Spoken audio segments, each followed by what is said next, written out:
She leaned back in her chair like she'd already won.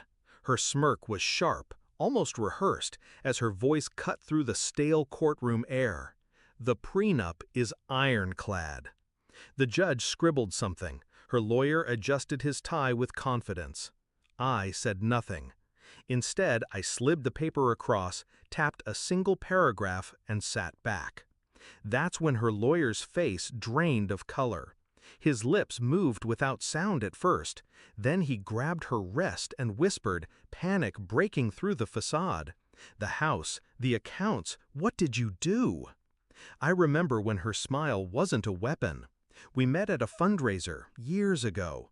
She lit up the room, polished, magnetic, untouchable. I thought I was lucky she noticed me. Back then, I was building my company brick by brick. She called me her visionary, said she believed in me, said we were a team. I believed her. For years, I carried the weight while she enjoyed the shine. Designer bags, trips she needed for her mental health, nights out with friends I never met. I told myself it was balance. I told myself this is what love looked like. Until the cracks showed. It started with late nights. Business dinners she didn't bother explaining.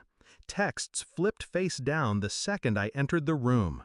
A perfume scent that wasn't hers clinging to the passenger seat of her car.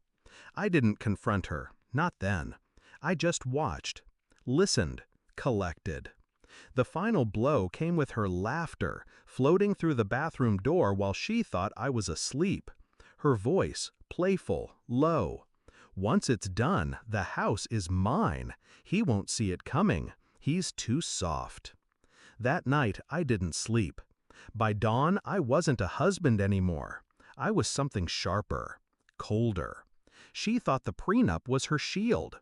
She had pushed for it before the wedding, disguising it as security for both of us. In truth, it was her escape hatch. Written in her favor, weighted against me. But she underestimated me. I had quietly amended it. Months before the wedding, when the lawyers passed drafts back and forth, I slid in one paragraph, dense legal jargon, easily overlooked. It redefined marital assets. Any property or accounts she tried to hide, transfer, or claim through deceit would automatically revert fully to me. It was buried, obscure, the kind of detail only noticed when it was too late now. And it was too late now. She strutted into court in a designer dress, certain she'd walk out richer. I let her. I let her bask. Every lie she had told, every dollar she siphoned from accounts she thought I didn't see, it all led her here. When her lawyer read the clause, I watched his throat tighten. His eyes flicked between the paper and her, realization dawning that she had doomed herself with her own greed. The judge leaned forward, curious. Her lawyer stammered, trying to untangle what he read. But the language was airtight. My language. Her smirk faltered. The first crack. She whispered, harsh, "Fix it." But there was nothing to fix. I didn't need to raise my voice, didn't need theatrics. My silence was enough.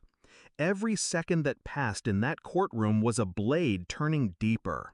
She had hidden accounts in her sister's name. She had tried to shift property titles quietly, assuming I was blind.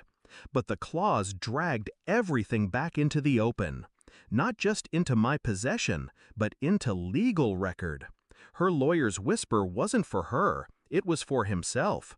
The house, the accounts, what did you do?